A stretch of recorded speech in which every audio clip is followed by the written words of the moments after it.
I just haven't been on for a little while. Yeah, I don't.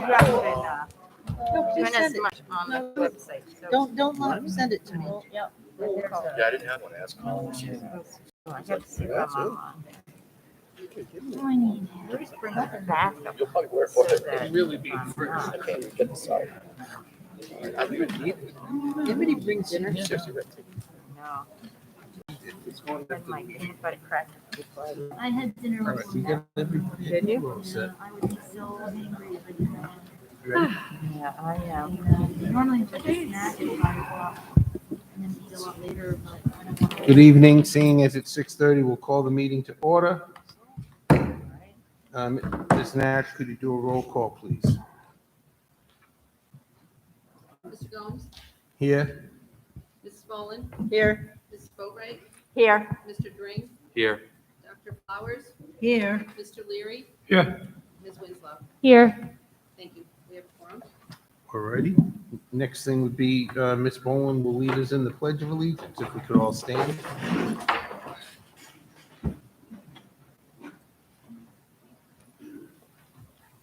Ready? Begin. I pledge allegiance to the flag of the United States of America and to the republic for which it stands, one nation, under God, indivisible, with liberty and justice for all.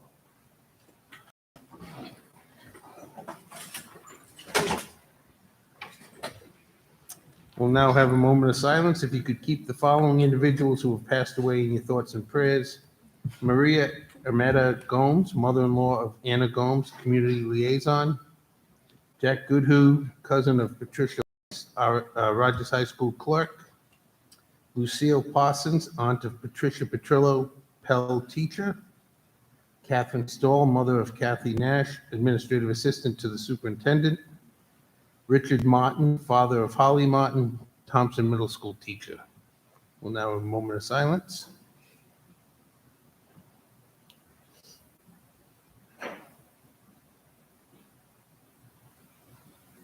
Thank you. That takes us into the student activities, the student council update, and we have Megan Maridu here to give us our Rogers High School student council update.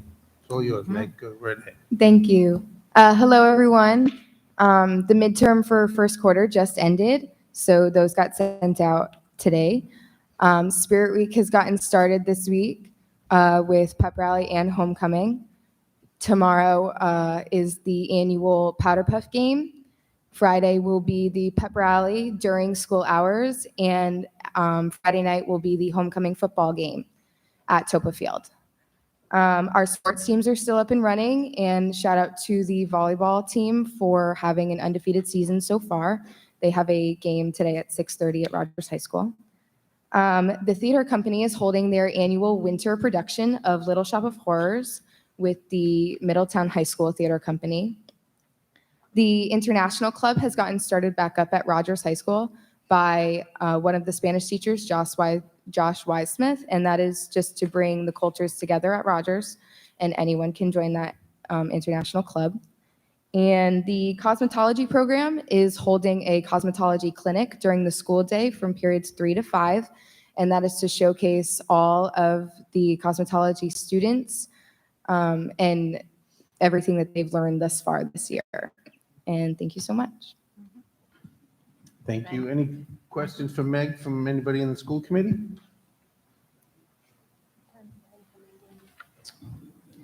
The homecoming game it starts at 7, but the senior announcements will start at 6:45. Thank you. Anything else for Meg? All righty. Thank you. Thank you. That leads us into action items. First action item is 4.1. It's request for approval of the administrative contract template. This is a yearly review of the administrative contract. Administrative contract template for consideration or approval is presented. Is there a motion to approve the contract template as presented? Made by Ms. Winslow, seconded by Ms. Boatright. Any questions, or I think the superintendent can give us a brief overview of any changes or significant changes. The contract template now mirrors what we have for our teachers as far for our teachers as far as what happens with vacation time. Is it vacation time? Vacation time, and sick time. We just wanted to tighten up the language. Are there any questions? Mr. Gomes, Mr. Leary? I have concerns with this. At some point, where are we going to, or when are we going to, as a committee, put some performance goals in contracts? Where are we going to start? We're going to start with the administrators, start with the teachers. We need to get some performance goals in there, and there's none in there. We need to develop these contracts to adapt it to our population to improve performance and attendance. This is paramount. I don't understand. 17 years I've been doing this. For 17 years I've been bitching about money and attendance and test results. And here we are, get a contract. There's not one performance goal in there. It's like, where's the goal for absenteeism? Where's the goal for diplomas? Where's the goal for test results? There's nothing in there. There's nothing at all in there. And you're going to approve it like you're a PTO. It's shameful, in my opinion. That being said, obviously, I will not be supporting that. Ms. Winslow? Isn't this just a boilerplate contract and you can do whatever This is the specific template. things for? No, this is the template we use with the administrators, which Right, each year I but- bring before you. Mhm. As far as specific goals, those are, I sit down with the principals and I go over specific goals with metrics that can measure them, and I evaluate them based on that. They have two types of evaluation. One is one in which I give them specific goals based on the data that occurs regarding attendance, regarding graduation rates, et cetera. And the other one is the state-approved principal administrator evaluation, which Rhode puts out. So there are two evaluations that the administrators go through. Mr. Gomes? Yep, Doc, just a minute, let me just make Oh, sure Ms. sorry. Winslow's got a question answered. Okay, Dr. Flowers? On this template, Roman numeral 3 says duties and performance evaluation. And then it continues right on the next page. That the duties of the administrator are assigned by the superintendent or designee. And then it references how the administrator's performance will be evaluated annually in accordance with that evaluation method policy and other guidelines established by the superintendent with the approval of the school committee. So we do have a hand in this. This is, like you say, this is the template that you follow, and then other things are attached to that. That is correct. Thank you, Dr. Flowers. Mr. Dring? Dr. Jermaine, are we as a school committee privy to those evaluations? Yes, once a year you are able to see those, yes, and I let you know when they're available. I don't ever You're remember, welcome. sorry, Mr. Chairman. No, go ahead. Mr. Chairman, I've never seen them, 17 years. I don't ever seen a administrative contract or other ones like that. I mean, I'm not saying I haven't, but I don't remember seeing them. It's someplace you gotta start. You gotta start somewhere. You know, our results are not that good. We gotta do something to make this better. So Dr. Jermaine, when would those be? I usually complete I believe I have a date I have to complete them by. I think it's either April 1st or April 15th, and then they're available after that. And I have put it out in an email if people are interested in seeing them. Okay, thank you. You're welcome. Any other questions, comments? So, Mr. Chairman, Mr. Leary? if I may, I would vote for that based on what the superintendent's saying. But is there a way of putting that into the motion so we can see this? You know, I mean, I hear what you're saying, Mr. Jermaine, but, you know, I don't even remember, you jumping subjects, I don't even remember seeing AP test results in the last 10 years. You know, I'm sorry, what kind of test, Mr.? like AP test results. We're supposed to see them. I don't know if we get to them. I'm sure you sent an email out. We paid for those tests. I know I'm jumping subjects, I'm trying to coincide. Okay, I'm thank just you. trying to think of how we can get this in the motion that we get these, look at the contracts. The contracts are posted, they're public. No, sorry, back to the line that Ms. Flowers. All right, you're read. jumping on me again. Yeah, no, my fault. The line Ms. Flowers said, that annually by superintendent. So when can that be in the contract that we was, Mr. Chairman, when can that be in the motion? just to remind the committee, this was changed by this committee 3-4 years ago by policy. There was a little uncertainty as to whether you should be privy to the actual evaluations, and you actually changed the policy to achieve that. So that's set forth in policy right now. You are entitled to see them, and the superintendent shares them with you by your own policy. Beautiful, thank you. Thank you, Mr. Galvin. Thank you. Any other questions or comments? Not seeing any. Ms. Nash, would you do a roll call vote to approve the motion to approve the administrator contract template as presented? Mr. Gomes? Aye. Mrs. Boland? Aye. Ms. Boatright? Aye. Mr. Green? Aye. Dr. Flowers? Aye. Mr. Leary? Aye. Ms. Winslow? Aye. Thank you. 7-0. Thank you. 4.2 is a request to accept the donation from Coastal Brewing Company. Director Ashley requests acceptance of a grant in the amount of $1,250 from Coastal Extreme Brewing Company to support the Rogers High School GSA Gay Straight Alliance. Is there a motion to approve the acceptance of the grant as presented this evening? Ms. Boatright, seconded by Ms. Boland. And we'll get Mr. Ashley a minute to get set up, and he can give us a brief overview of the grant and how it was used and or what it was proposed for, and Yes, thank you. Can you hear me? just a Yeah. little closer. You can pull the microphone. Yes, thank you. Request before the committee to accept this donation from the Coastal Extreme Brewing Company to support the Gay Straight Alliance group at the high school, which is a student-led group, ultimately about school safety and promoting students' identity and development and their general well-being at the school. Thank you. Any questions on the grant, acceptance of the grant?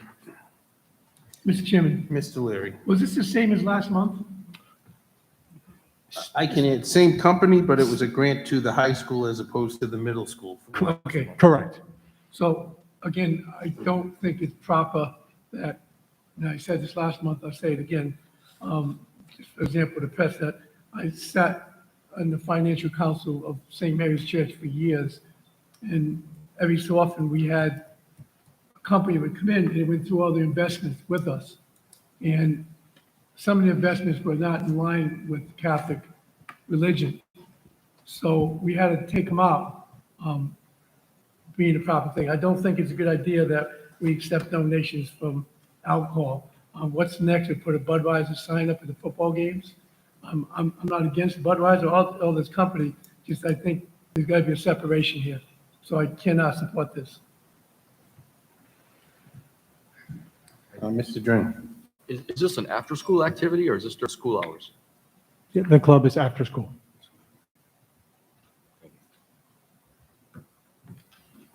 Any other questions, comments? Ms. Bowen? I was going to comment that, just a reminder that oftentimes our Little League teams are sponsored by Island Liquors or, and those the kids wear the shirts to school and they support our community. And I feel like, I'm thankful that they do, and I don't have an issue with it. All right, thank you. Any other questions, comments? Not hearing or seeing any. Ms. Nash, you do a roll call vote to approve the acceptance of the grant as presented. Mr. Gomes? Aye. Ms. Boland? Yes. Ms. Aye. Boatright? Yes. Mr. Green? Aye. Dr. Flowers? Aye. Mr. Leary? Nay. Ms. Winslow? Aye. 6-0. Thank you. Next action item is 4.3. One, I'm sorry. Next action item is 4.3. It's a request to accept donation from Stop and Shop Blooming for Good.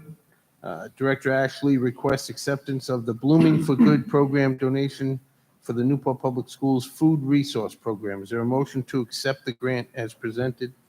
Ms. Boatright, seconded by Ms. Boland.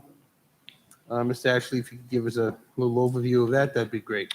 Yes, the request before the committee to accept this generous donation on behalf of Stop and Shop in their Blooming for Good program, where a portion of the proceeds of flower purchases goes to the Newport schools.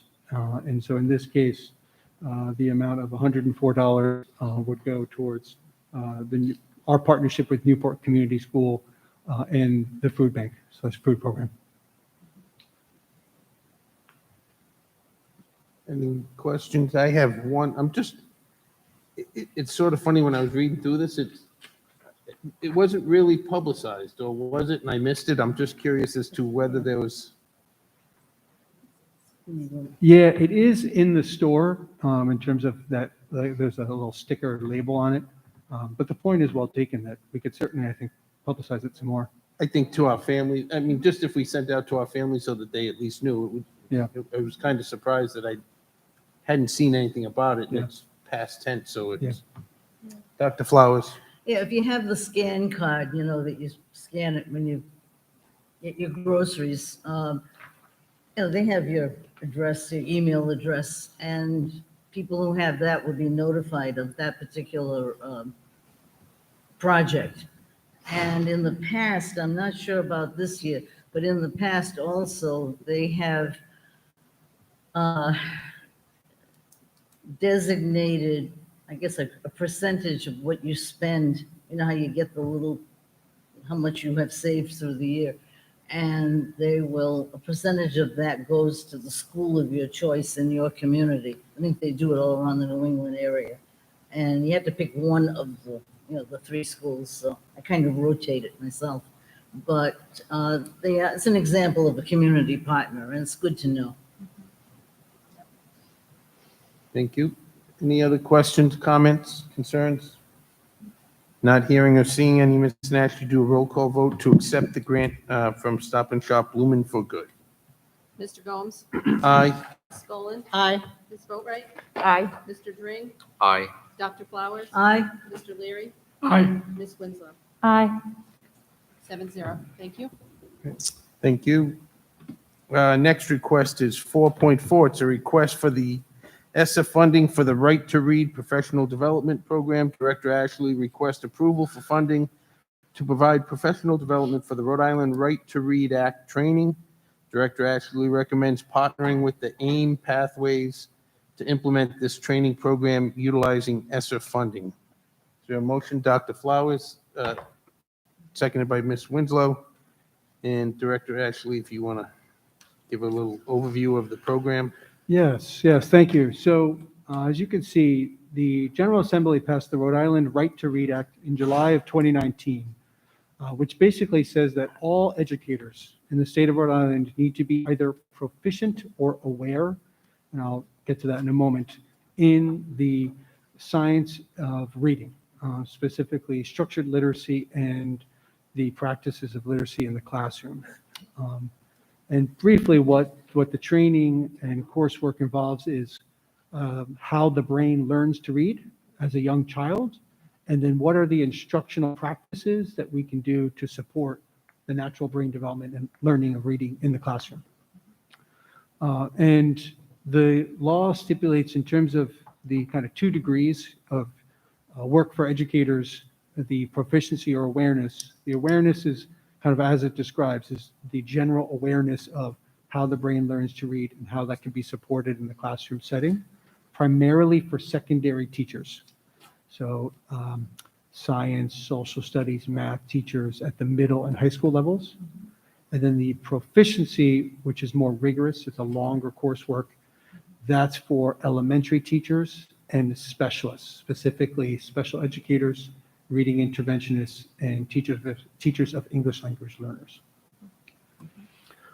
And so as you can see in the cover letter, there were multiple providers that we looked at, and we're recommending partnering with AIM Pathways for two reasons, not only for price, but they've been very generous in donating a portion of the cost to the Newport Public Schools to support our efforts, but also in the program itself in terms of we feel like it finds a nice balance between respecting the time of teachers. They're obviously very busy. They're still teaching their classes and completing this training and making sure the course is rigorous, especially for the proficiency training to support this work. Ms. Bowen? So I have a few questions. So how many teachers does this cover? It costs $75,000. Yeah, so that would cover all the teachers for the proficiency training, which for us would be all our elementary teachers, like I said, and then the reading interventionists. And what year does this have to be completed by? Yeah, so Rhode, the Rhode Island Department of Ed, is stipulating by the start of the 23-24 school year. They want all educators and districts to have completed. So we're proposing a 2-year plan, this year and next year. And really for logistical planning purposes, just because we can't train all teachers in 1 year, to spread it out over a 2-year period. So is the thought that teachers that don't volunteer to do this, that then we'll have to give them substitutes to do it during the school day? That's correct. Right, and that actually the $1,500 is kind of, it's actually a tiny bit more than the cost of a sub, because you'd have to do a sub for 10 days to get get the hours in, so. Yeah, correct. So there's a incentive, because obviously our kids have to have subs is not as, the Exactly. ideal. Yeah, exactly. And are they going to be learning what reading program? Is it a specific reading program? Is it Gillum? It's not Orton Gillingham technically, although the science in terms of how that brain is very similar. But AIM Pathways, it would be technically their own course.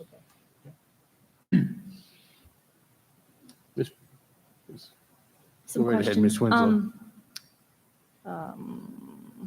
Lost my spot.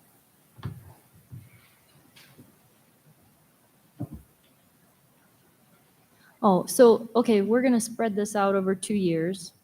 What if a teacher completes the training, we've paid a stipend, they've completed the training, but then they leave, and we replace the teacher with someone who hasn't had the training?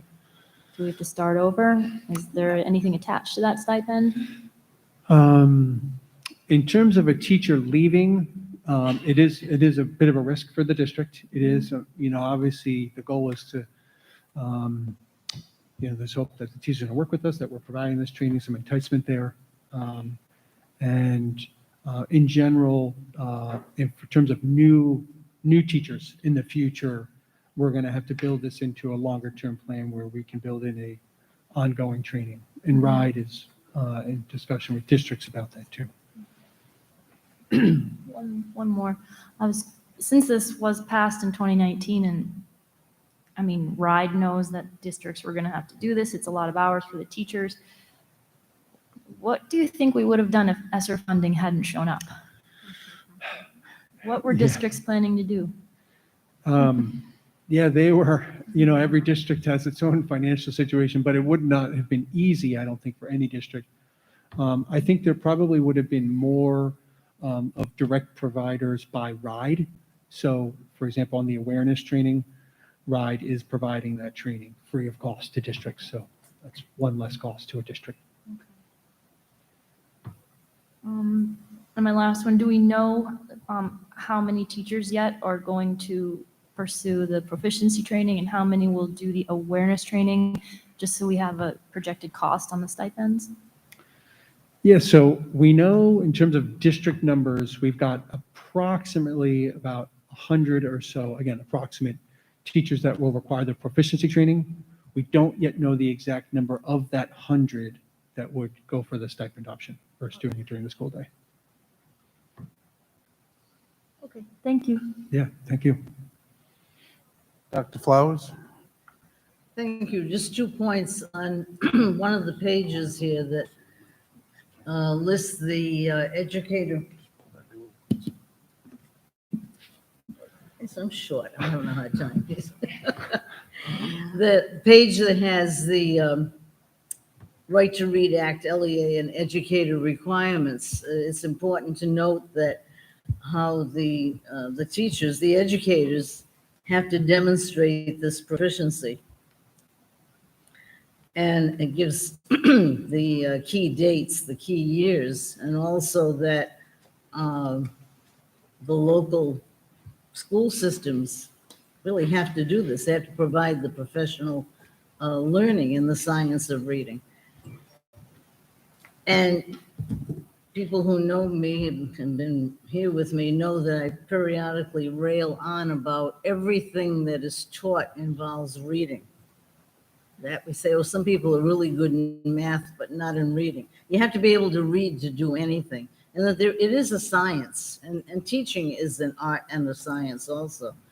And in many places, even on the post-high school level, everyone is a teacher of reading as well as the content area, because that's where some information gets lost. So this seems to me that it's I don't want to say no-brainer, but it's kind of obvious that supporting this enthusiastically is just very important. And it's a good use of the ESSER money.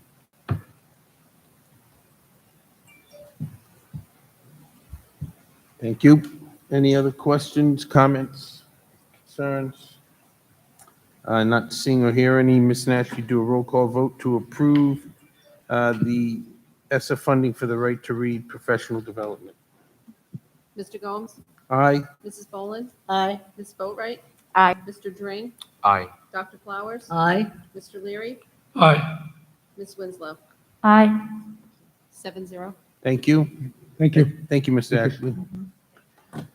Next action item is 4.5. It's a request for approval of AV solution for Pell Elementary School. Director Young recommends awarding to Custom Computer Service for AV solution at Pell Elementary School to provide hybrid meeting options. The amount of custom computing service proposal is $85,021.31. If approved, it will be paid using ESSER 3 funds. Is there a motion to approve the motion that's before you this evening? Ms. Boatright, seconded by Dr. Flowers and Mr. Young. Yeah, so good evening. So we were here a couple months ago to get some approval to go out and seek this option of having a hybrid meeting. So after meeting with some other vendors and talking to other folks in the city, this is the proposal that we have decided to go with. So this will allow us to hold these meetings in a hybrid model, so folks will be able to participate in the meetings remotely. So they could be at home or somewhere else while we're here holding the meeting, and they'll be able to fully participate in the meetings. So go right ahead, Ms. Boatright. Yeah. Go right ahead. How long will it take to install this, and what are the components to do that? So the timeline it's unknown. So, I mean, he told me a couple of months it could take, but like everything nowadays, it's taken a long time to get product, right? So as the product comes in, and then we'll be able to install. But I was expecting longer than 3 months, but he had said it could take up to 3 months to get this done. Yep. With me is Mason, who's with the company. Also has the Newport contract, works with us in the school system and the city as well. Second question is, would it only be for Pell, or would we ever be able to move it to Rogers as well? Thank you. So the short answer is yes, we could move it. Right now, this is installed here. There's going to be 2 85-inch screens so that everybody can see what's going on via remote and hybrid. As I was discussing with Rob, is as you build out Rogers, We can plan for it. The pieces that are expensive in this would be able to be moved. So yes, absolutely, we could build that into the Rogers proposal. And I'm questioning this because we are doing a new build there with, there'll be lots of, I'm assuming, customer interaction. We are bringing them here, but in some cases it would be very nice to be able to have some of those things happen there. So maybe you can, as we get further, sort of report to us sort of like what else is needed in timeline and all that, because I do think that's going to be critical. And I think many people will agree to that. Yeah, and he's also with us in all the technology planning for the high school. Him and his company are Okay. with us. So it'll be rough. So we would just have to be able to install, Yeah. the equipment there once we figure out where we would put it. Yeah. Okay, thank you. Oh, I just want to throw on, the other side of this is, the proposal has a software component that would work, right? You could be in Rogers and that software piece would work, no problem. The hardware would be, the cameras. So, again, is it something that we want to put a camera or a smart board with the camera at Rogers? The licensing in the back end would already be in place. So there's a lot of flexibility in this. And as we build out Rogers, we can have these discussions to say, how would we want to use the different spaces? Thank you. Ms. Bowen? So I was trying to think of other applications for this right here at Pell. So let's just say there was a play going on up here on the stage. Could you make it so that it could be seen at home by people? Yes. You could? Yes. All right. So that would, think of all the different things, if you couldn't be at your kids' awards assembly, but, you wanted to take part in it, it would be awesome to be able to see it, so. So again, some of the solution that we've proposed in this is doing a large format. You guys would be able to have thousands of people do a WebEx. So to that point, we could do an event and it could be, a play or whatever it is you'd want. And there would be a camera, and they could just view it. There would be no interaction, but they could just watch what the camera's watching and hear what the camera's picking up. So absolutely. Ms. Winslow? I was wondering what the cost is for, is there a monthly maintenance cost for participation? Like if we have just 50 members call in on a WebEx, or what if they're, come in through an internet connection? Is it different? And if we have a big event like that, is there a more fee? I think the very last line item on the page 11 So that, talks about, yeah, so Yeah, that 800 wouldn't be, members? that would be for support through WebEx directly. This is all inclusive. This is the licensing is for 36 months. So that's all covered. You can use it every single day. You can use it 5 times a day. Yeah, there's no, it's not like a toll number okay. or anything like All that. right, that's how I read it, and I was Yeah. like, oh God, if we It's send a little, 2,000 people to the 800 number, we're gonna, no, it's all, it would all be IP based. It'd all be through the computer. perfect, thank you. Any other questions, comments? I'm excited. That's good. Go ahead. Go ahead. I just have one from Mr. Young. So in reading through this and understanding it, it takes many of the problems we had last month with our little trial run where we couldn't hear and you were the MC, if you will. I wouldn't have to translate anymore. So I'm also excited. As is Josh back there. Yes, thank you. Ms. Boatwright, Ms. Boatwright, Yeah, somebody had a so question. we do have Kyle who's trying to sign in now. Do you know that? He's Yeah, trying we'll to, get rid okay, of you're it. gonna get him. Okay, thank you. Just in process. I was just wondering, what would the training take to use this? And do we have a plan for, how many people would get trained at at the elementary school?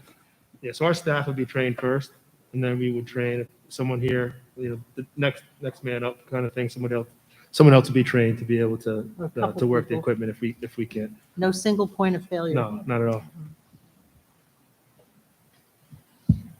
All right, any other questions, comments, concerns? Not seeing any. Ms. Nash, could you do a roll call vote to approve the approval of the AV solution for Pell Elementary as presented? Mr. Gomes? Aye. Mrs. Boland? Aye. Ms. Boatright? Aye. Mr. Dring? Aye. Dr. Flowers? Aye. Mr. Leary? Aye. Ms. Winslow? Aye. Thank you.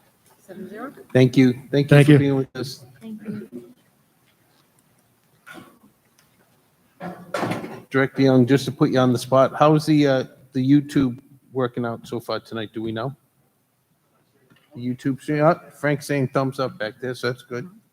Oh, thank you, Frank. Next item, 4.6, it's a request for approval of the school building committee recommendation to accept funding from Van Buren Charitable Foundation for Pell Elementary School. Co-chairs are recommending to accept grant funds in the amount of $423,184 from Van Buren Charitable Foundation for the Pell Elementary School bus loop and site drainage.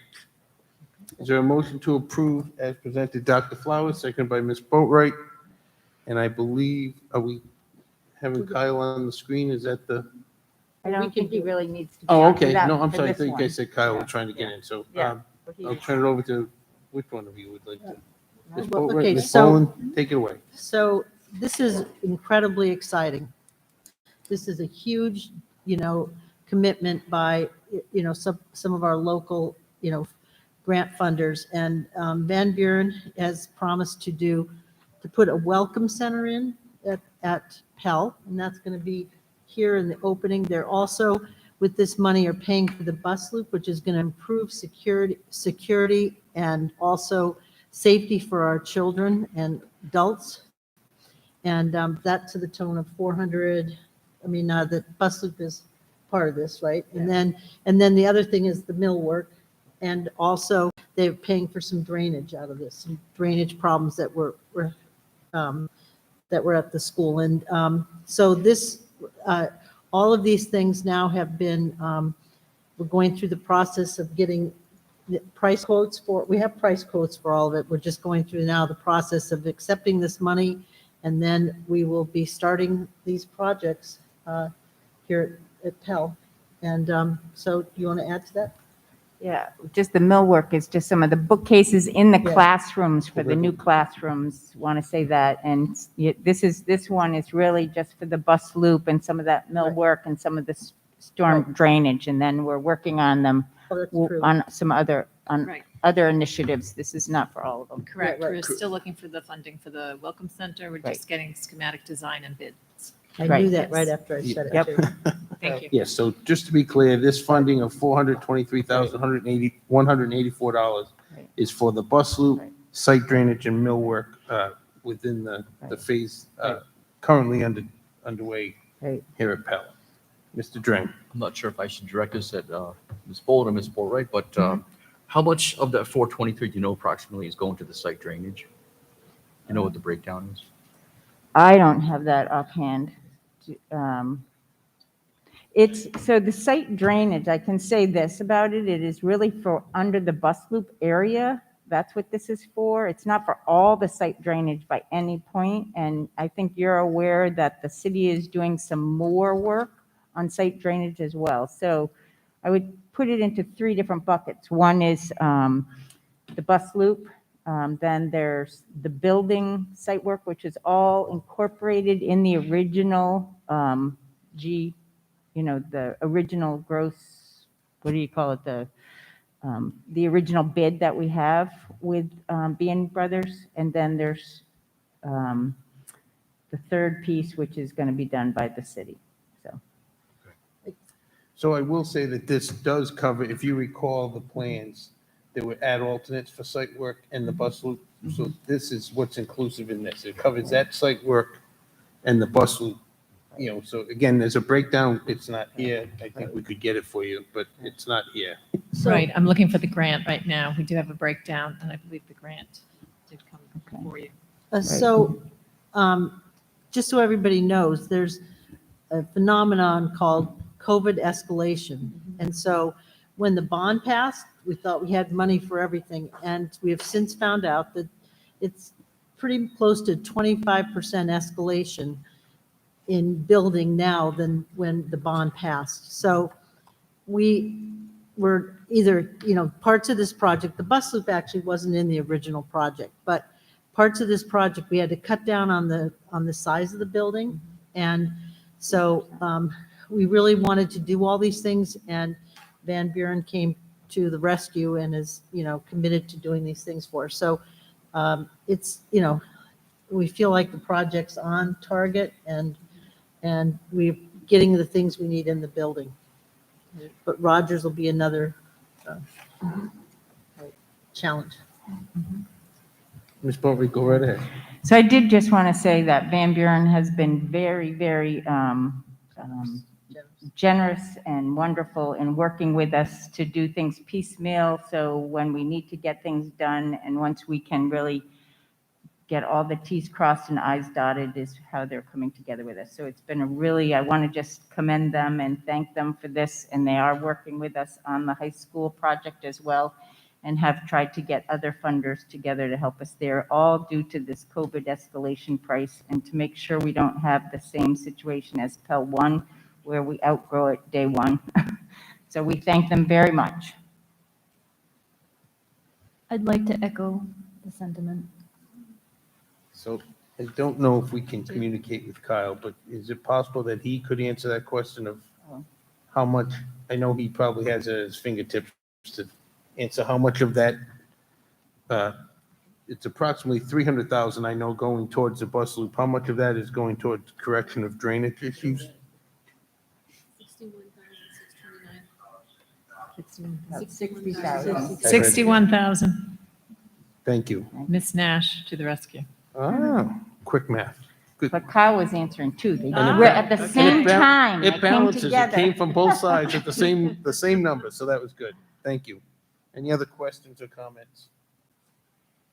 All right, seeing none, Ms. Nash, could you do a roll call vote to approve the accepting of the Van Buren Charitable Foundation grant for bus loop and site work on the Pell improvements? Yes, Mr. Gomes? Aye. Mrs. Boland? Aye. Ms. Boatright? Aye. Mr. Dring? Aye. Dr. Flowers? Aye. Mr. Leary? Aye. Ms. Winslow? Aye. Thank you. Thank you. The next item, 4.7, has, at the request of the superintendent and the legal counsel, has been pulled. They're still working on the language on that contract between the schools and Gilbane. That brings us to the next action item, is 4.8. It's a request for approval of the change order limit and ability of the school committee to approve. The school building committee at its meeting in September 27, 2021, discussed approval of change orders. A change order work group is formed to review change orders and present to the school building committee for review, approval, and recommendation to the full school committee. A procedure for emergency change orders is also provided for consideration. Is there a motion to approve the language as presented? Ms. Boatright, seconded by Ms. Boland. Go right ahead. I don't know. Okay, I think Kyle is, if he can speak, he is ready to present. There's a workflow as well as a process. Josh is saying he's not able to speak. Can he participate? We're going to try through a microphone. Frank might be able to help you. All right, so I can walk through the workflow here. So construction progress obviously would initiate a possible change item. That change item is created through Procore with Bean Brothers. They'll gather all of the contractor proposals, any bulletins or sketches from the design team that are correlated to a change in the work. That potential change order will then be presented to Downs Construction, who will then present that. We'll review that, and then if it's acceptable, we'll present that to the school building working group for change orders, school building committee working group for change orders. And then if that group is agreeable, we will then present the change order to the full school building committee. And then after that, that's agreeable to the school building committee, will be presented to the school committee for final approval. So that is a walkthrough of the workflow of a change order approval process. And then the action item as well for tonight is the emergency change order approval. So we're requesting a $20,000 limit for a emergency change order approval by the school building committee working group for change orders. They'll have that ability to approve work not to exceed $20,000 if an emergency situation comes up where a potential change in the work could impact schedule, progress and schedule that would be detrimental to the end date of getting the school open for school, of course, for next year. So essentially, that's it. And I will add that there's an 8-member change order working group, and we had our first meeting today, so with that. So the only thing I will add to what Kyle just expressed would be, along with that $20,000 limit, is there's also a limit that it could never exceed the owner's contingency fund as well. So 2 important things just to add. Any questions for, on the motion? Just a minute, Mr. Leary, Ms. Winslow, go right ahead. It's just a comment. There were lots of acronyms in this. So for us non-school building committee people, maybe next time a glossary of terms. Okay. Thank you. Mr. Leary. So again, just a comment, when we originally billed Pell was $10,000 change order. I don't have a problem with the $20,000. I'm glad we added that in because the contingency fund is only $235,000. Am I correct? Yeah. That- It's about that. 270. 270. 263? 63. That's what we spent. Thank you. Any other questions, comments? Is that in the motion, what you said, Mr. Gomes? Yes, it is. Okay, about the contingency fund, not. The wording is that the change order request not to exceed $20,000 and never to exceed the owner's contingency. Thank you. Any other questions, comments? Seeing none, Ms. Nash, you do a roll call vote to approve the change order limit language as presented this evening. Mr. Gomes? Aye. Mrs. Boland? Aye. Ms. Boatright? Aye. Mr. Dring? Aye. Dr. Flowers? Aye. Mr. Leary? Aye. Ms. Winslow? Aye. Thank you. 7-0. Thank you. Thank you. I don't know if Kyle's hanging around for the next or. Yeah. Mr. Gomes? Okay. Sorry to interrupt. We did have somebody for public comment this Oh, evening. okay. I don't know if you want to do that now or. I skipped right over that. That's Sure, we'll do public comment now if there's somebody. Kendra Munter.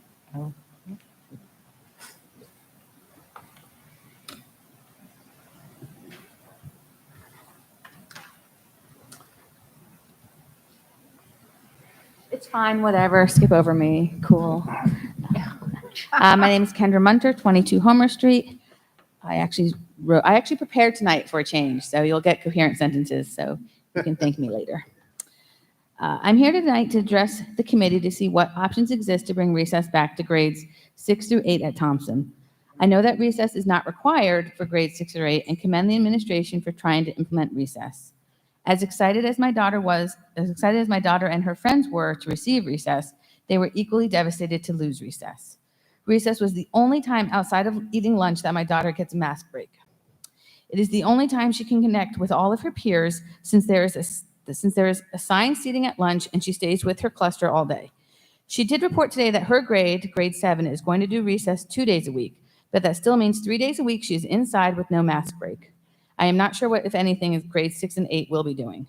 The pandemic is still going on. We know fresh air, connecting to peers is vital for the students and their mental health. I hope that in a building of about 110 adults, we can get recess covered for the children. I ask that all avenues be explored, even hiring parents, if possible, to bring recess back while we are still in the pandemic. For some of the children, recess is the best part of their day. For the physical and mental well-being of the students, can we please try to get recess for all the children at Thompson? Thank you. Thank you. I'm sure that superintendent will be looking into your comments for us. Ms. Nash, is there anybody else for public comment that I skipped over? Thank you. Thank you. Thank you for waiting, Kendra. Sorry to. Next, that leads us into section 5, discussion items. And the first one is 5.1, school building committee update. Ms. Boland and Ms. Boatwright. Right, and again, And Kyle's gonna speak again. You might have to go back to the microphone. He's going to speak, I think, so we can. Good to go. Okay. All right. Quick update on Pell. So the exterior foundation walls are complete. There's interior footings, which will be made out of concrete as well for some of the steel columns, as well as the bathroom tower for the CMU walls, the 2-floor bathroom tower. So that is ongoing right now. The CMU will be starting at the west stair tower beginning this week, and after that, they'll fall back into the bathroom tower. So the mason has mobilized on the site, and we have our steel arriving mid to late October. So the steel will be on site within a couple of weeks here, and then they'll start erecting the steel. So that's our current update on Pell. Things are progressing nicely out there. For Rogers, we had the schematic design estimate that came in significantly over the budget. That was due to a combination of the square footage of the building that was estimated was approximately 20,000 square feet larger than the stage 2 from Rhode, as well as the COVID escalations that we've been seeing across the board so far. So as of right now, Slam and Gilbane are going back to provide an alternate design, incorporating all the legwork we've done to date with programming and all that. We'll see an alternate design and a bunch of value management options, which will be up for review with the owner's leadership group this Friday.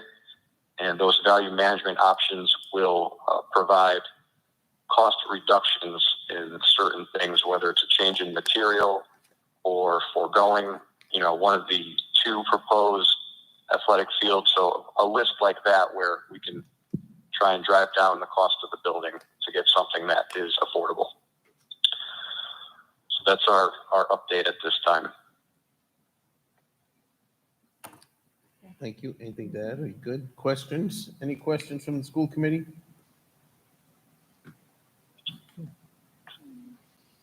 I'm not seeing any or hearing any, so thank you. Thank you, Kyle. Next discussion item is 5.2. It's advanced placement program update. And I believe Mr. Monahan is here to present an updated data on the advanced placement program.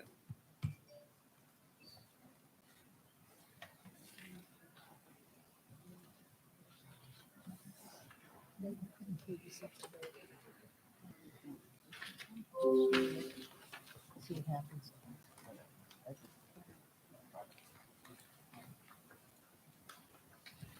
There it is. Just gonna let you download it.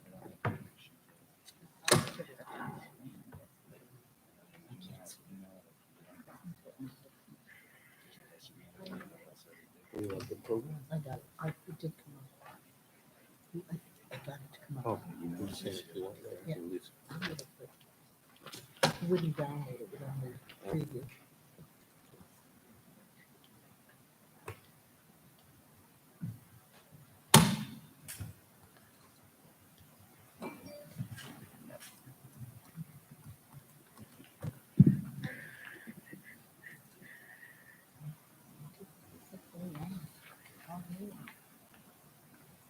What we have up on the screen, but it's way out of date. I know the time is. Oh, no, I think they're trying to put a presentation up. I'm not quite sure what we're waiting for. Yeah, I have a PowerPoint slideshow to refer to that we're trying to get up there. Sorry for the wait.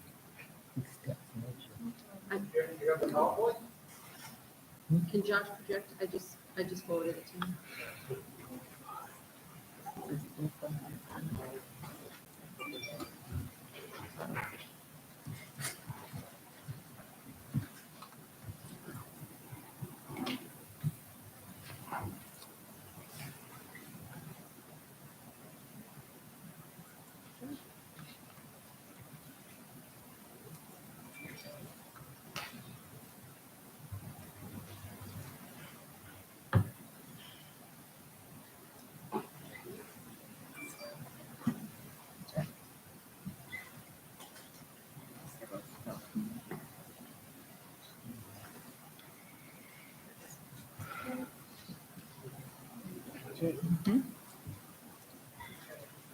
Okay, who do I, you?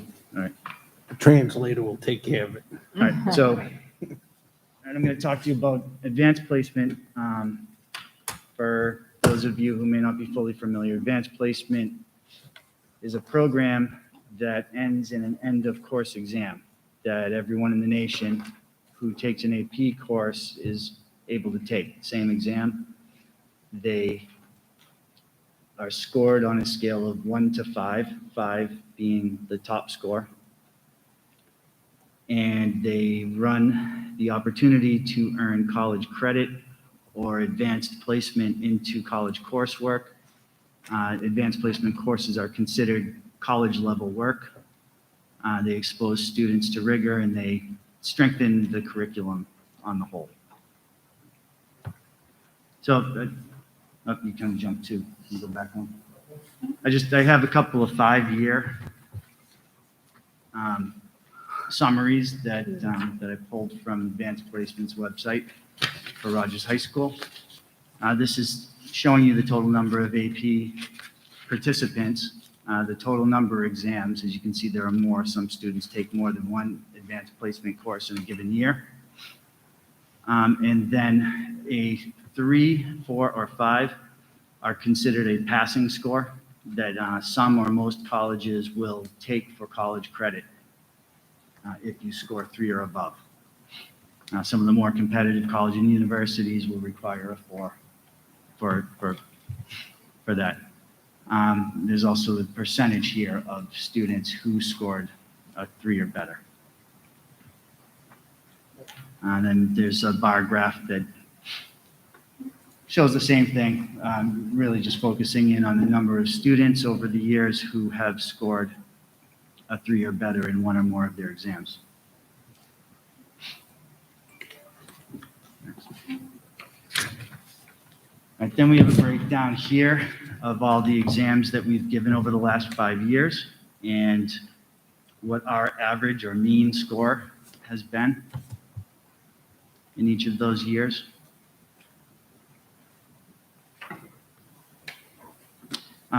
The blank ones or the NA, not applicable, those are years that we did not have any testers in that category, in that subject. For example, biology, we've moved to an every other year offering so that we can alternate with chemistry, give students the opportunity to take both, but we typically don't have enough students to run both courses in a given year. Again, these are the rest of our AP offerings over the last 5 years, along with the mean scores.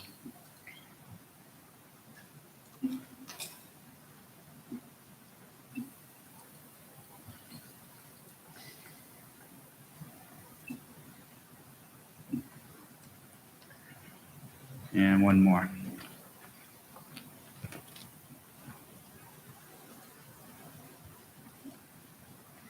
Okay, in the next slide, this focuses in on last year. This is showing you for each of our courses how many students got a 3 or higher versus the total number of test takers for last year. And our Rogers mean score compared to the state mean.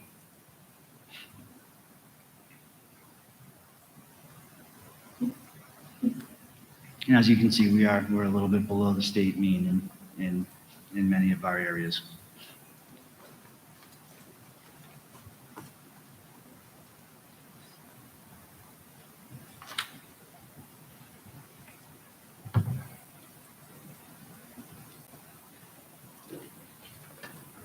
For the current year, we have 11 advanced placement offerings, and this is a list of them. English literature and English language, calculus A/B, statistics and math. Chemistry, it's a chemistry year. We also offer physics 1, European history, U.S. history, comparative government, and computer science principles.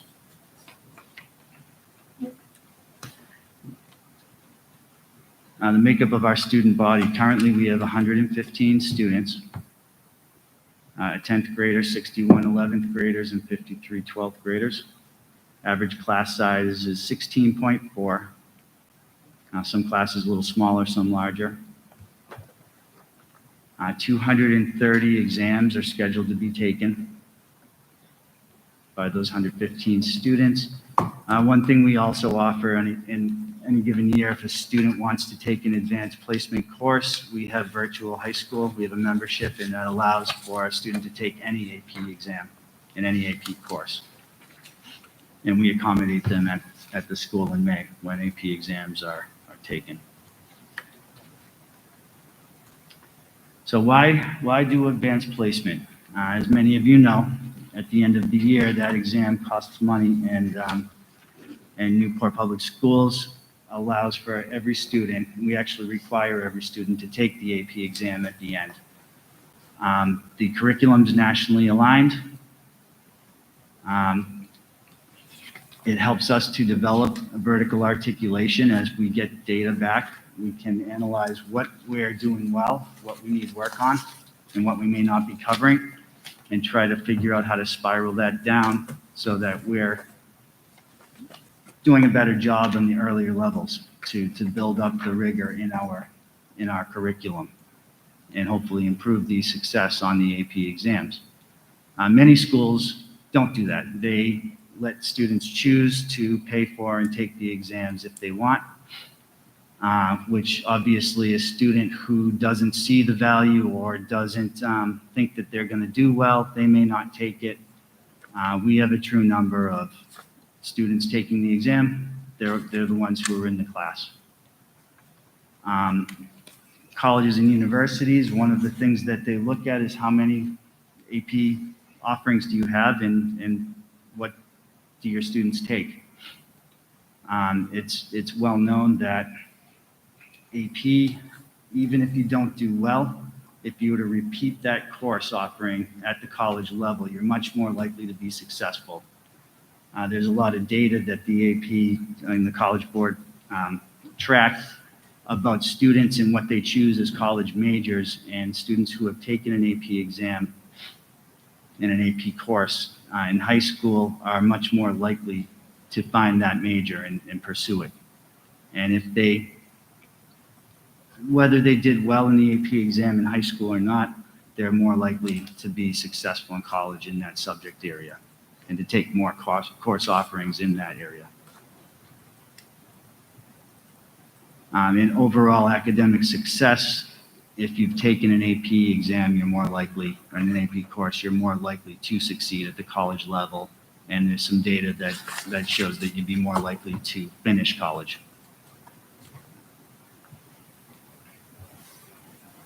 Several of our AP courses are also early enrollment program courses where we have an agreement with either Rhode Island College or the University of Rhode Island, where the students actually do get college credit, whether or not they pass that exam. They get a transcript from the university that is transferable to most colleges, and the state pays for that. So as I've said, all students take their corresponding exam. Students typically take the AP exams in school the last 2 years. Obviously, we went remote in March of 2020, and students all had to take the exam at home, and it was a different type of exam. Our kids did quite well. It gave a little bit more of an ability to show what you know, because they were written in essay format. So students had some variability to really write down what they knew about, what they studied that year, and they did well. but it was remarkably different than your typical AP exam. Last year, they went back to the more standard AP exam. However, they gave students the choice to take the exam either at home or in school, and they gave 3 different times that you could do it. Most of our students took it at a later date, which we had hoped would give them a few more weeks of exposure, but it was also, we believe there was an issue with some burnout. Some seniors who were very close to graduation when they took their AP exams may not have been focused. And it was a challenge having the consistency between those taking it at home and those at school to make sure they were ready to go. We couldn't guarantee they were, sitting on their bed taking the exam versus up on a desk and awake and ready to go like they would be if they were in our classrooms. The biggest thing we do at Rogers, we allow and encourage every student and any student to take these AP courses. That reflects in our scores because, even if they did not show necessarily that they're ready to take that course and be very successful, we're going to let them be exposed, and we're going to work with them and give them the support they need to be exposed to rigor that we think is important. Of course, we do want to improve our scores. We need to improve our scores. And actually, the next slide, I think I talk a little bit about that. Some things that we want to do to improve, and we had started this in 2019. We've been working on increasing the amount of common planning time for our departments. In 2019, we were starting to meet with our departments by subject to talk about looking at data, looking at ways to improve rigor by analyzing and analyzing areas where we might have gaps, and talking about doing common assessments, and so we could see and help one another to improve our instruction. That got cut short. We got a little ways into it, and last year was a challenge to keep that going. But this year we have by department common planning where all teachers have certain periods off, and we can really focus in on vertical alignment. English and math, they're well into adopting state-approved curriculum, which is causing us to look even more at our curriculum and what we're doing, and using the state-approved resources to further improve, analysis our gaps, figure out what it is that we're doing, what we're not doing. We're pretty excited about that. These are times scheduled into their school day during their, where they would have planning. They have planning with their peers that teach the same subjects. We've done work with the Sizer Institute as well, and we continue to. And that work is building on each year's progress. As it was for the whole country, there were a lot of setbacks.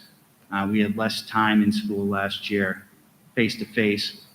As I can't commend enough the teachers for sticking it out and the students for persevering. It definitely was a challenge. We've also become very technologically savvy, and the College Board has done a good job of starting to provide more online tools that we're starting to use. So we're optimistic that, after all we've been through, and now that it's getting to be somewhat more normal, that we're going to continue the work that we had been working on a few years back, and that's where we stand right now. Ms. Bowen, go right ahead. Yeah, so being on the board for a long time, I've kind of gone through a lot of the historical things we've done. And one of the biggest changes that we encouraged as a school committee was allowing all kids access to AP courses. And you have to understand that some schools don't allow that. And therefore they have much higher scores because, they pick and choose who's going to be in the AP courses. That and the fact that we have every child take the test is it affects the scoring too, because, in other schools, if you don't, if you didn't know you were going to pass it, you might not take it. And so, it's hard to compare Rogers to other schools and have that to be a fair comparison, because I believe that giving access to all of our students, and, a student can come in and find out that they are, like, wow, I passed it, I was able to do the work. And it just maybe makes them see themselves as a learner. Maybe I could go to college. So anyway, I think it's, I'm not concerned with the test scores, and they looked like they were going up, and last year was not a good, year for anyone. So anyway, good job. And this was a really nice presentation. Thank you. Really explains it. Thanks. Ms. Winslow, do you have a question? I think you were. So I have a comment, I guess. I mean, one of the ways maybe, I don't know if it's been discussed before, but how do you improve scores? We know the AP exam is on the same day nationally, right? So a school district that starts in August, they could get 4 more weeks easily of instruction time than Newport. The TAN contract says they won't start before September 1st. So when are we going to maybe take that into consideration, at least for the AP students? Maybe start them off with something earlier with a few teachers that are willing to do something in like a summer kind of boot camp or something.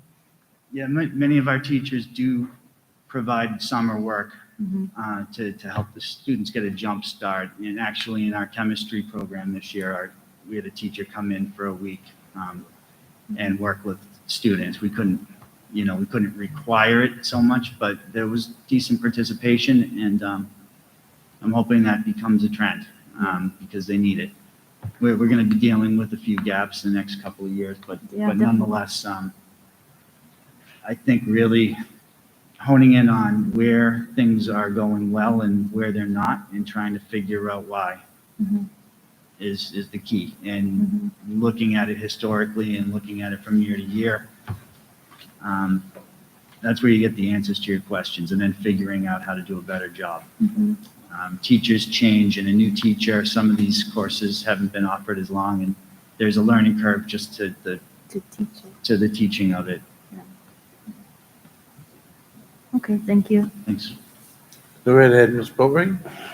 Yeah, I did also want to commend the way the numbers went up from, into 2019, and so sad that, that's the start of COVID, because I think that things are going in the right direction. But I also do want to comment on how nice it is to expose all students who want to take advantage of it, because again, when you get exposed to that, you're more likely to do well if you take it a second time in a college setting. So I'm very happy that Rogers does that. Thank you.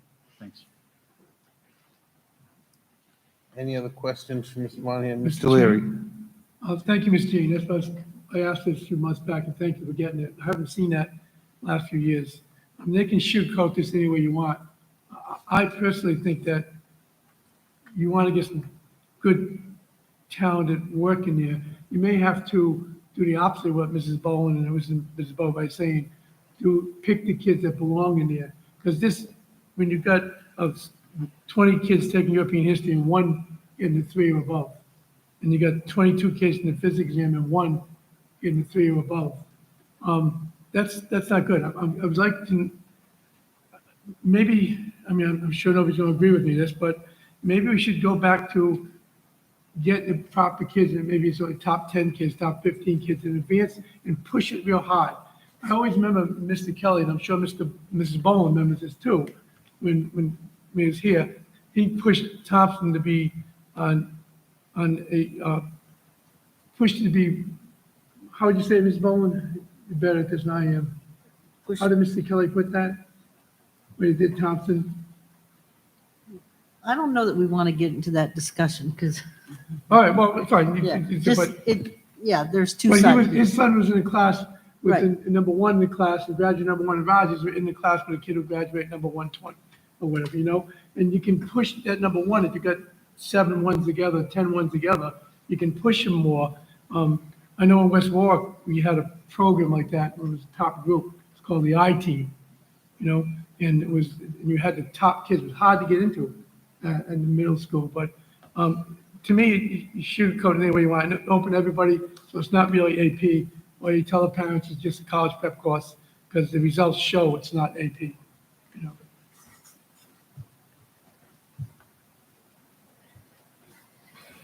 I disagree with that.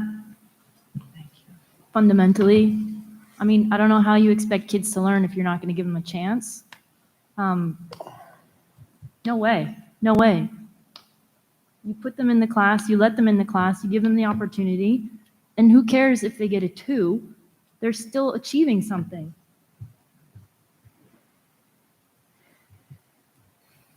Dr. Flowers.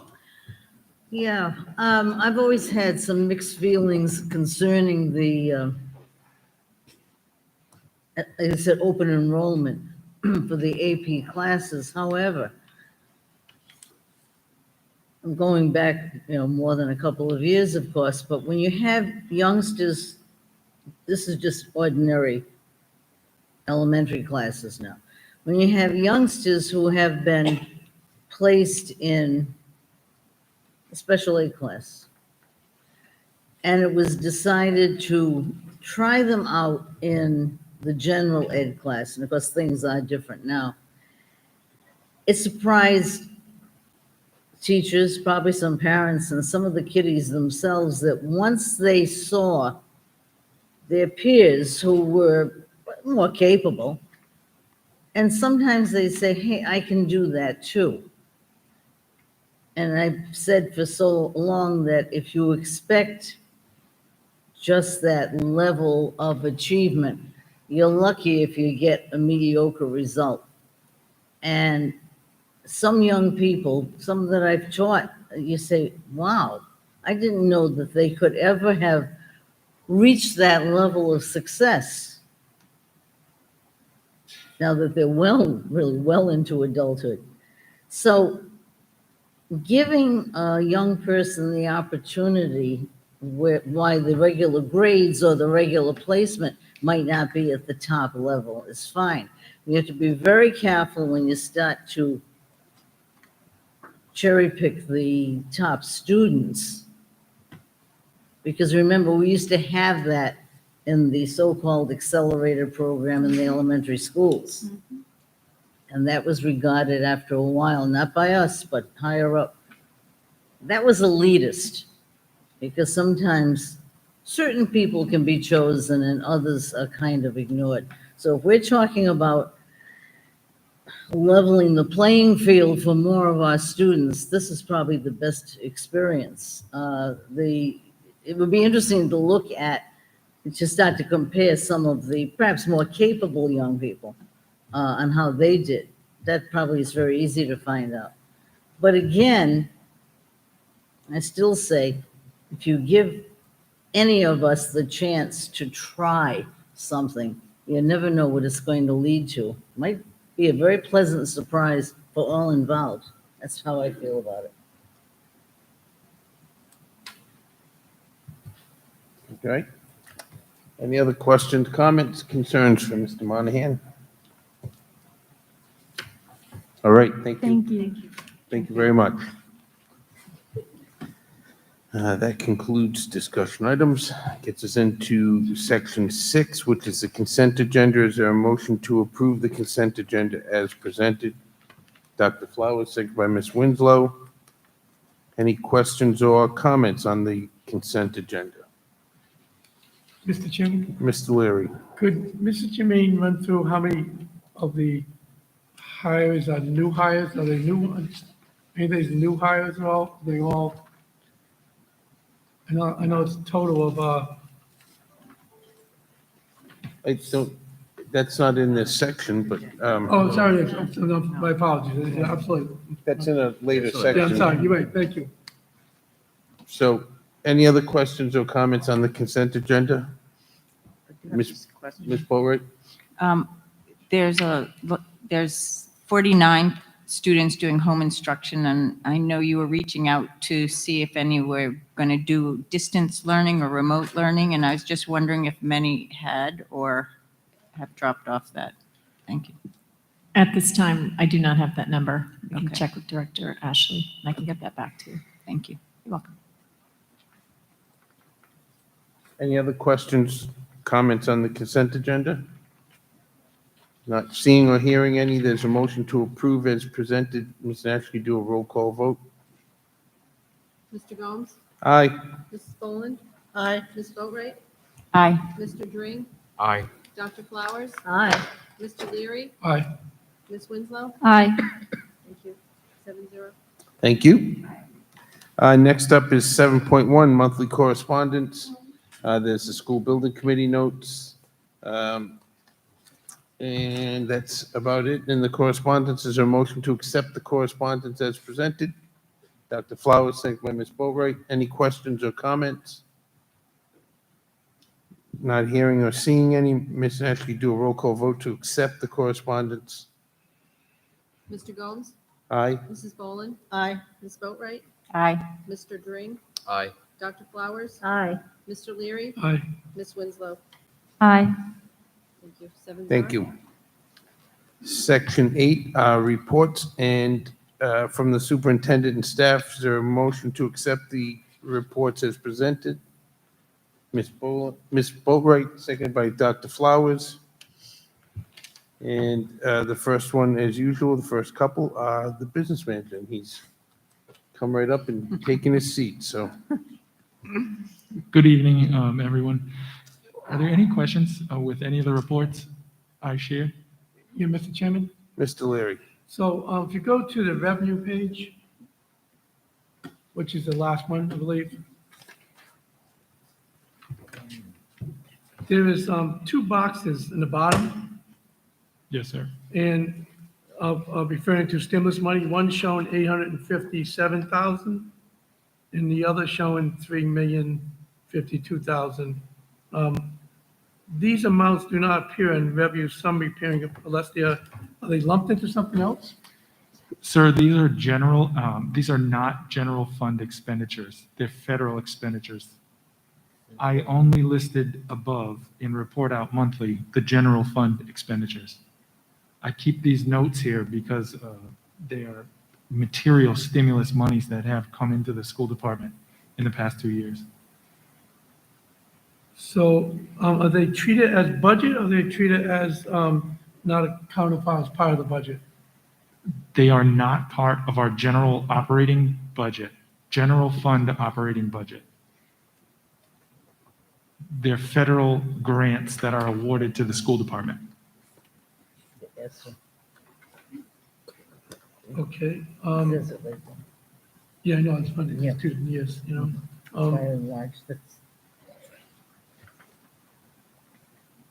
So it's section 5200, just two questions on this one. It's showing 5200 on the health and medical premiums, medical buybacks. It's showing full year estimates of 61K of amount budget. Is there what, is that just over budget, or what is that? The health and medical premiums is 52,101. Okay, that's the first entry. I'm with you. The amended budget has 3.5 million, and the estimate is 3.4 million. So that's just an overage thing? Oh, No, when I developed this budget was in July. We were awarded a distribution from the trust. And our actual costs will be reduced for this fiscal year. It was a member equity disbursement that was issued from the trust. Very late Actually, it was at the beginning of the school year, after budget development. Thank you. Good. One last question. 5,300, the section, orientation and mobility specialist. Is this stimulus money being used for those funds? And I guess the other one would be the other technical services unbudgeted. Is that going to be stimulus money used for those funds, those or no? So it's 53, 2, I'm sorry, I can't see that one anymore. 53, 208, thank you. Yeah. When the budget was developed, the orientation and mobility specialists were not in the appropriate category for the budget. Bless you. All right, thank you. Well, I missed the second part, sir. That's good. I might miss myself, but I can't see where they're at with it. But yeah, that helps me out. Thank you.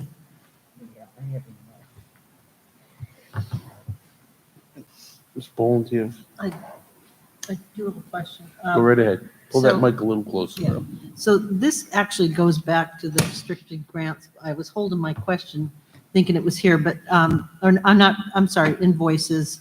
And I'm just wondering, like, I see that this is like numbers 80 through 87 on the invoices.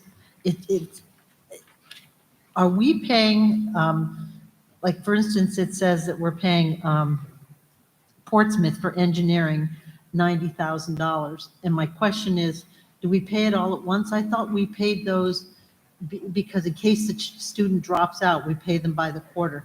But it's a $90,000 payment. So we have, is that a quarterly payment? It's a $90,000 hold or drawdown. Okay, Which but you noticed in some of my previous monthly reports, our fund balance grew because the Yeah. drawdowns were liquidated or released. So right now, we're holding 90K specifically for that Okay. program. I just wanted to make sure we weren't paying them We all at only once. pay on a monthly Okay, basis. and after so verifying. when I'm looking at those numbers, I don't actually multiply them times, because that's a scary number when you multiply them times 4. So basically, those are all just drawdown numbers that, It was a hold for the entire year, Okay. correct? all right. That was scary. Any other questions? Comments? Not seeing any. Thank you, Ms. Gonzalez. That gets Thank us into 8.3, enrollment demographics and homeless reports. Are there any questions for the superintendent on that one? And not seeing any, the last section is superintendent's updates, partnerships, collaborations, and personnel. And I believe Mr. Leary has a question for you, Dr. Jermaine. Yeah, Mr. Mayor, thank you, Mr. Chairman. I was looking at the list, I'm sure, I'm sorry for doing it before. Are any of those 42, whatever the number is, new hires, or are they all just, I understand some of them, a lot of them are, I guess, my comment while you're looking up, Mr. Jermaine, a lot of them are stipend positions, and do you know what our total for stipend position is? No, I do not. I can certainly look that up for you. Yeah, I Get didn't that to expect, you. I didn't expect you, thank you. It just kind of bothers me, you know, I don't want to lay back, I know Ms. Flowers to my left goes back to teaching too, but, you know, even in the 70s in West Warwick, we had duties, you know, so a lot of these positions that we're paying people for, you know, playground, bus duty, you know, stuff, seems to me something that needs to be addressed during the contract. It just, I don't know, I don't understand why we had lab duty, early morning duty, you had duty for everything. And I know, my guess is, I'm just throwing a guess out, and I hate to do that, but it's probably a couple $100,000 in stipend positions here, you know? And it just seems to me that, I don't understand why these are not addressed, or maybe it just gets bumped out, but, you know, it just bothers me, I'm sorry, I mean, I just can't say anything else, it just bothers me, you know? Okay. Thank you. Any other questions, comments on that section?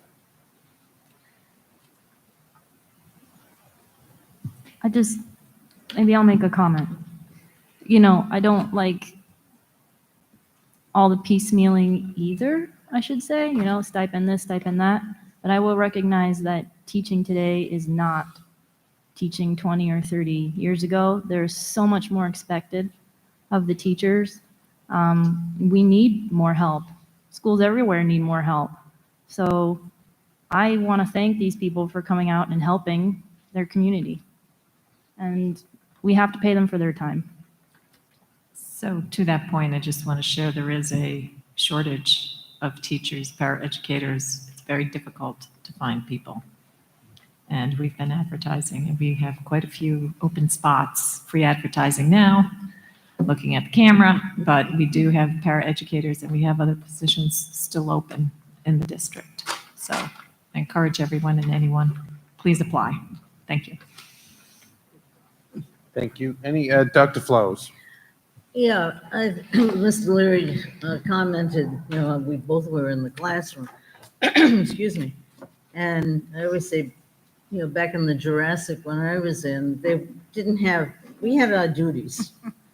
And there were a few positions, if you want to call it, where there were stipends. And if you took the amount and divided it by the number of days or hours that the individuals were doing this, I don't know if it would have been minimum wage, really.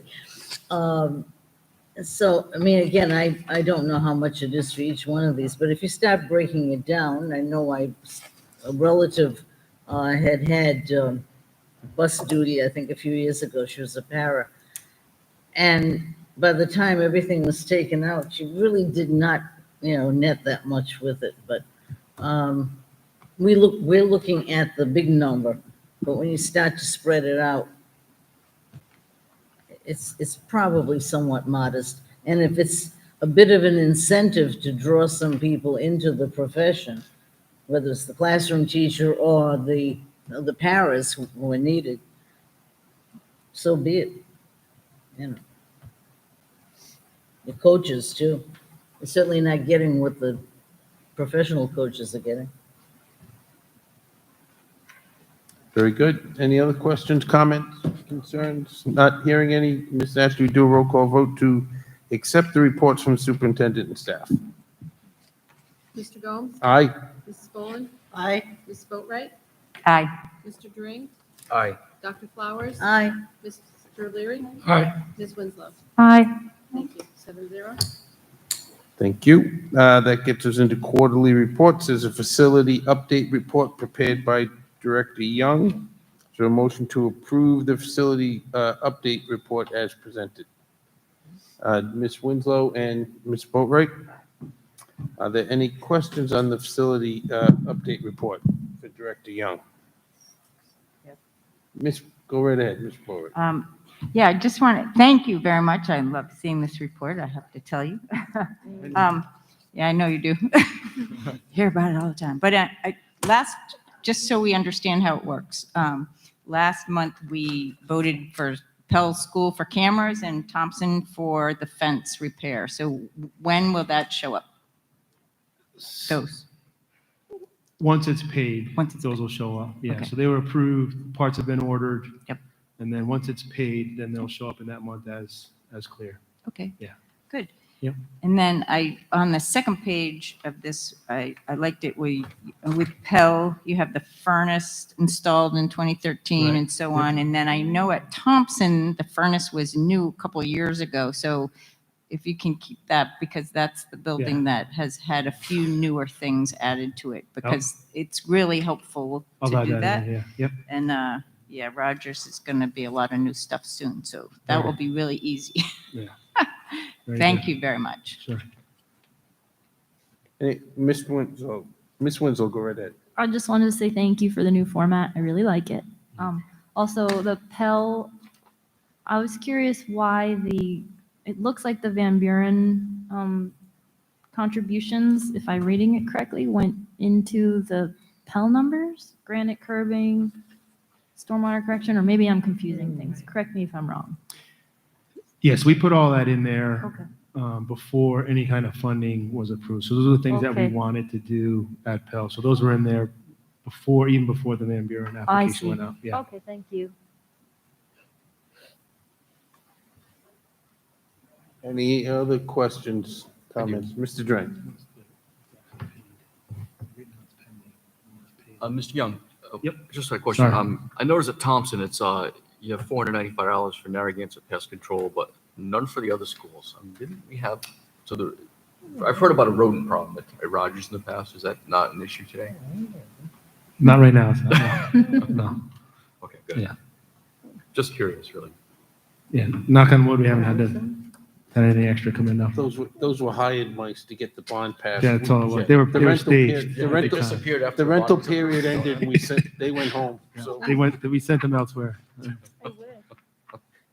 They were rented, trained mice. And I'll echo what Ms. Winslow said. I do like this format. Thanks. With Ms. Boatright and with Ronnie G, we spent some time putting it together, so to make it nice and clear. Thank you. Yep. Ms. Bowen, go right So ahead. you're saying pest control doesn't come into Rogers anymore? We No, haven't- we all have a contract with them when they Yeah, come in an and they ongoing do that. Yeah. contract. Yeah. And then I. Yeah, they send the little traps outside and they Yeah. do their checks. Yeah, so they've all come in. Hopefully And they've they'll all done stay that. So out. I think, so actually it was one bill through Thompson that checked all the buildings. Okay, So there was- George Leary, who was the facilities assistant engineer, he books that. And then so that bill comes through him, but they check all the buildings. And then it said that the fence repair was a NACTech expense. Is that just something to look at later? It was on there as a NACTech, the Thompson fence. It was on the Mr. Yeah. His report. Invoice. Invoice. But it'll go on here. Right. It just said it was a NACTech Okay. fence repair, and I don't know, just in case it comes out of the wrong bundle of money, that's all. Ms. Boatright?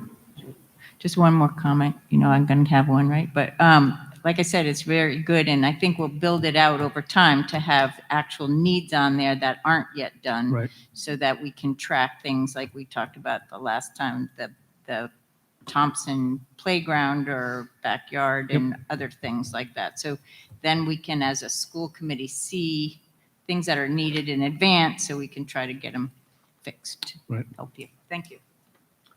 Mr. Drain? The stormwater correction at Pell, was that relative to the Van Buren Trust? Is that that aspect of it? Or can you elaborate on that? It was 75 grand, 75, 611. That's all part of the new build. It's the drainage systems and the different piping underneath to store the water when it drains through. Yeah. The Van Buren, because it was a want, it's added in there as Okay, a. yeah, so that was a part of the Van Buren. Right, money. Okay, I just want to make sure. Thanks. I can annotate that next now that the grant's approved, I can I'll annotate that differently next time. Any other questions, comments? Not seeing any, thank you. Thank you. That gets us into suggested meeting dates and agenda items. Next regular school meeting is November 9th. Meeting dates to note, policy subcommittee will meet Wednesday, October 13th, 5:30 at Pell Elementary Cafeteria. School building committee has a meeting Monday, October 18th, 5:30 at Pell Elementary Cafeteria. That is it on the meeting dates and suggested agenda items. That moves us into the executive session, which we have this evening. If somebody would like to read the motion to I had it up to. get us into executive session, Yeah, right there. Is that it? Yep. Okay. just 11.1 there. Yep.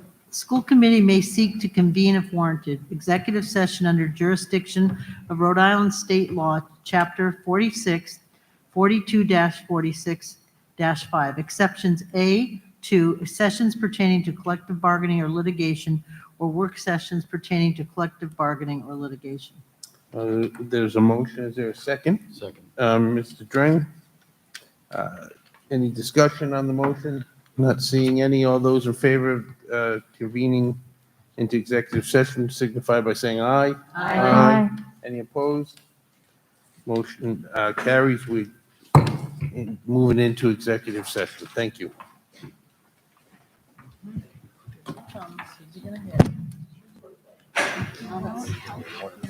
Yeah, no, I'm gonna finish this. There's some right there, though. No thanks. I'll wait till you. You almost got it.